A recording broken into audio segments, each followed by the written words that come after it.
Alors maintenant, on va voir Flex Wrap. Donc on peut mettre en commentaire tout ce qu'on a ici en dessous de Display Flex.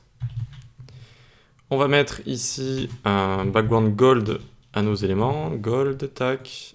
On va enlever tout ce qui est item ici. Et on va en rajouter là. On va en rajouter, tac, et tac. Alors 2 fois. Ok, nickel. Les chiffres n'ont pas trop d'importance ici. Et on va mettre un petit peu de margin, tiens. Et là, ce qu'on voit, c'est que nos éléments, eh bien, ils vont perdre en taille, et notamment, ils vont perdre en largeur ici. Ils vont perdre en largeur. Mais comment on voudrait ne pas perdre en largeur comme ça? On verra un petit peu plus tard pourquoi ils perdent en largeur, mais là, on voudrait les mettre à la suite. On voudrait que, eh bien, ils passent à chaque fois à la suite quand ils n'ont plus la place sur la largeur comme ça. Eh bien, on utilise Flex Wrap, qui est là juste pour ça. Flex Wrap, et de base, c'est sur no wrap, d'accord? Donc, ça ne va pas wrapper à la suite, ça va faire diminuer comme ça la largeur de nos éléments.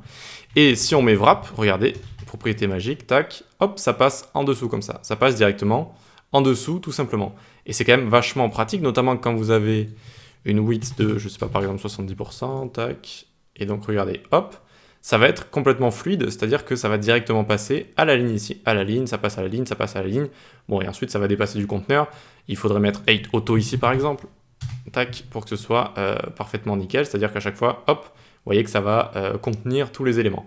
Et donc ici, c'est très facilement fluide avec notre width en pourcentage, et wrap, c'est-à-dire ça va venir wrapper en dessous à chaque fois. Hop, ça wrap, ça wrap, ça wrap. Voilà pour ça.